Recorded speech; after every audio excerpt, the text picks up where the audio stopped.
Akhirnya tadi pemirsa bahan-bahan alami yang bisa dilakukan, diaplikasikan untuk skincare alami ya. Tapi ingat bahwa bahkan serbuk-serbuk bunga juga bisa jadi bahan alergen yang bisa bikin alergi juga. Jadi karena itu kita harus hati-hati, serahkan pada profesional, jangan langsung dipakai begitu aja. Siapa tahu malah jadi merah-merah kulitnya ya.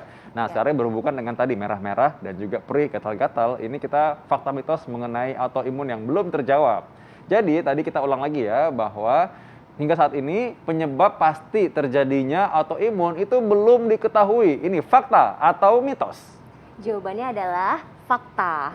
Jadi benar, penyebab pasti itu memang belum diketahui. Tetapi sebenarnya sudah banyak sekali penyebab-penyebab yang hubungannya dihubungkan dengan pencetus si autoimun disease ini. Beberapa yang sering dikaitkan itu seringnya adalah infeksi, baik bakteri maupun virus, kemudian obat-obatan, vaksinasi, kemudian baru-baru ini estrogen, dan tentunya alkohol dan rokok itu sering sekali dikaitkan dengan sebagai pencetus dari penyakit autoimun. Pasti banyak yang protes nih dokter kalau misalkan ngomong soal rokok atau soal apa ya gitu ya, karena soalnya memang banyak sekali ya penyebabnya ya. Iya. Oke. Nah, ini ada lagi fakta mitos yang perlu diketahui dan diinformasikan oleh kepada masyarakat nih, Dok. Nah, infus untuk memutihkan kulit atau suntik putih bisa saja mengakibatkan autoimun. Nah, ini pertanyaan yang ditunggu-tunggu. Fakta atau mitos? Oke, jawabannya adalah fakta. Fakta. Karena tadi benar-benar walaupun penyebab pasti secara pasti penyebabnya adalah A, dia akan menyebabkan, itu tidak bisa kita sebutkan ya pasti penyebabnya, tetapi dia bisa mencetuskan. Jadi sebenarnya semua yang memiliki penyakit autoimun itu memang sudah punya kecenderungan genetik yang memiliki kekebalan tubuh yang dia disregulasi atau pengaturan kekebalan tubuhnya itu tidak baik dan tidak benar. Jadi jika ada pencetusnya, salah satunya adalah misalnya infus atau suntik putih. Nah, ketika dia bisa mencetuskan gangguan kekebalan tubuh tersebut, maka bisa terjadi. Nah, secara singkat memang autoimun itu kan kalau misalkan kekebalan tubuh kita menyerang tubuh kita sendiri. Nah, ingat kalau misalkan ada yang kayak gitu pasti ada provokatornya nih. Nah, provokatornya itulah yang memang bisa macam-macam, termasuk ternyata suntik wetting, suntik putih tadi ya. Betul. Nah, dia. Oke, ada lagi ada berikutnya fakta ya. mitos lagi, Dokter Dit. Katanya gangguan autoimun ini lebih cenderung terjadi pada wanita dibandingkan pria. Ini fakta atau mitos? Jawabannya adalah fakta. Karena ternyata memang dari studi epidemiologi atau dari survei dilihat ternyata sebagian besar penyakit autoimun yang sudah cukup banyak dikenal itu 85%, hampir hingga 85% itu adalah perempuan. Gitu. Jadi memang itu dari data statistik ya, Dok. Jadi memang sudah dilihat. Jadi fakta, betul. Jadi bukan karena perempuan lebih sensitif gitu ya mungkin, atau lebih perasa mungkin. Jadi lebih gampang terprovokasi oleh autoimun gitu ya. Oke, ini berikutnya ya. Fakta mitos berikutnya ya. Ini juga menarik nih. Ya, kata wanita memiliki sistem kekebalan tubuh yang lebih kuat dibandingkan laki-laki. Ini fakta atau mitos? Jawabannya adalah lagi-lagi fakta. Jadi dikaitkan dengan pertanyaan yang sebelumnya, ternyata memang makin diteliti ada hubungannya, salah satu pencetusnya itu adalah estrogen. Jadi beberapa yang terutama dikaitkan misalnya penyakit SLE, itu ternyata memang ada hubungannya dengan dipicu oleh si estrogen. Dan banyak penelitian juga sudah membuktikan bahwa kalau perempuan itu memang kekebalan tubuhnya terhadap infeksi maupun saat dia mendapatkan vaksin untuk membentuk antibodi itu jauh lebih tinggi dari pria.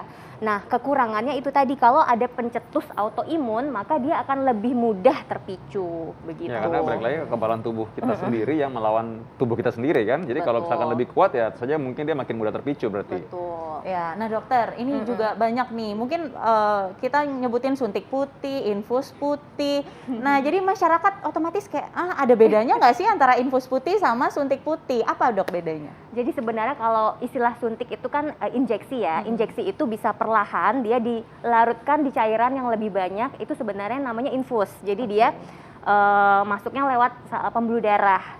Ada juga yang suntik injeksi, jadi dia langsung obatnya tanpa dicairkan, itu bisa injeksi namanya injeksi bolus. Jadi dia dimasukkan obatnya itu lebih pekat konsentrasinya. Tetapi ada juga suntik yang memang namanya suntik, jadi dia tidak melalui pembuluh darah, dia langsung disuntikan lokal ke area yang ingin diputihkan. Biasanya mungkin area wajah ya, jadi tepatnya injeksi mungkin sebutannya yang lebih dikenal adalah skin booster. Biasanya disuntikan cairan yang mengandung zat-zat misalnya citric acid, succinyl acid, tranexamic acid. Nah, itu dia disuntikan langsung secara intrakutan atau ke dalam kulit secara langsung agar langsung masuk ke targetnya. Begitu. Nah, ini mungkin bagi masyarakat yang belum mengerti ya, mungkin apakah memang nanti kalau disuntik putih atau mungkin dengan dikasih infus ya, itu putih seluruhnya gitu badannya gitu. Jadi berubah semua kulitnya gitu. Iya, benar Dokter Vito. Jadi kalau misalnya suntiknya di dalam pembuluh darah, diharapkan dari pembuluh darah itu akan dibawa langsung ke seluruh tubuh. Jadi efeknya diharapkan lebih ke sistemik atau benar-benar dari ujung kepala hingga ujung kaki. Tetapi kalau yang lokal tadi yang disuntikan ke dalam kulit itu hanya biasanya yang terkena efeknya adalah area yang disuntikan saja. Oh gitu. Jadi kalau ceplok-ceplok kayak panu nanti ya, putih-putihnya sebagian aja. Nah, tapi Dok, mungkin ini pertanyaan hampir semua orang ya yang tahu suntik putih ya. Nah, katanya kalau misalnya disuntik putih atau di infus whitening, emang benar kalau misalnya itu tubuh langsung berubah gitu, langsung signifikan dalam waktu cepat gitu, terus lebih putih daripada kulit aslinya. Nah, itu gimana, Dok? Oke, jadi sebenarnya yang disuntikan itu zatnya juga berbeda-beda, dokter. Jadi yang paling sering itu biasanya adalah kombinasi vitamin C dan glutathione, yang sebenarnya dia adalah antioksidan.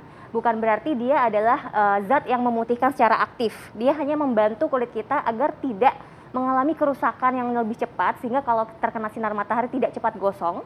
Dan kalaupun kita sudah gosong karena terkena sinar UV, itu tubuh kita akan terbooster atau terbantu dengan cepat untuk mengembalikan kondisinya ke warna kulit semula. Jadi kalau yang disuntikan adalah vitamin C dan glutathione sebenarnya kurang tepat kalau disebut sebagai injeksi atau infus putih. Mungkin lebih kulitnya akan lebih glowing dan lebih sehat dan warnanya merata, tetapi tidak lebih putih dari warna kulit sebenarnya. Begitu. Nah itu perlu proses dong, Dok. Tentu. Nah, bukan langsung semerta-merta hari ini suntik 3 hari kemudian langsung putih gitu kan, instan gitu ya. Nah itu prosesnya kira-kira berapa lama, Dok? Kalau untuk prosesnya sendiri biasanya pertama kan kalau badan kita sendiri tanpa bantuan dari kulit, tanpa bantuan dari zat yang disuntikan itu bisa berbulan-bulan, bahkan maksimal bisa sampai mungkin 6 bulanan. Tetapi kalau misalnya kita suntikkan, jadi kita booster dengan obat-obatan, mungkin dalam waktu 1 bulan, 2 bulan, 3 bulan kulitnya akan lebih cepat kembali ke warna kulit normal. Gitu. Jadi Dokter Nisa juga pingin suntik putih? Bolehlah vitamin ya, Dok. Iya, ya, ini sebenarnya ini bikin lebih segar dan lebih sehat kulitnya kan. Jadi bukan memutihkan dari yang tadinya kulitnya gelap misalnya. Karena sebenarnya sama aja kok, sama-sama cakep semua. Jadi kadang-kadang yang putih juga pengen jadi gelap malah ya. Iya kan, ada juga kan tanning kan. Jadi karena itu ya memang kita harus bersyukur dengan apa yang ada, dan sebenarnya tujuannya adalah untuk menyehatkan dan membuat lebih segar gitu. Iya, benar banget. Nah nih Dok, ini kan banyak banget nih tempat-tempat di luar sana, klinik kecantikan ya Dok ya, yang menawarkan untuk suntik, bahkan salon kecantikan.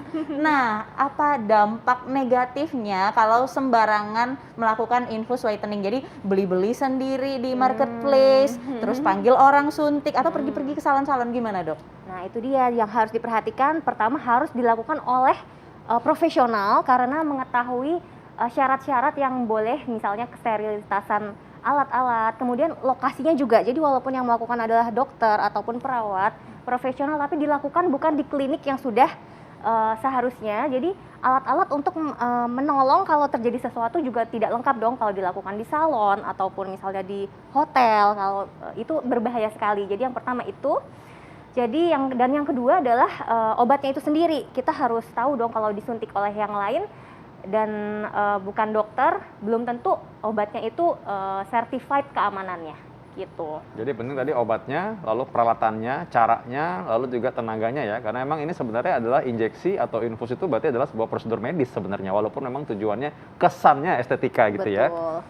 Oke, nah tipsnya nih Dok buat masyarakat ya supaya bijak untuk melakukan perawatan, apalagi untuk memutihkan kulit. Gimana tipsnya, Dok? Tipsnya adalah tadi pilih yang melakukan adalah orang yang kompeten, tempatnya juga tempat yang sudah pasti di klinik atau di rumah sakit. Kemudian obatnya juga pastikan yang sudah certified, kalau di Indonesia mungkin BPOM certified ya, dan jangan berharap instan karena tidak ada yang memutihkan secara instan atau aktif, tetapi yang bagus itu kulit itu memang glowing dan rata sesuai warna kulit kita sendiri masing-masing. Wah, itu dia. Jadi sebenarnya kesehatan kita secara keseluruhan juga berpengaruh ya. Ya, orangnya menjaga kesehatan secara keseluruhan otomatis terpancar dari kulitnya. Apalagi orangnya baik hati gitu mungkin ya. Aura itu dari dalam ya, bukan cuman kulitnya aja. Betul. Nah, baik, terima kasih Dokter Matahari atas informasinya. Nah, oke. Dokter Selanjutnya, Vito.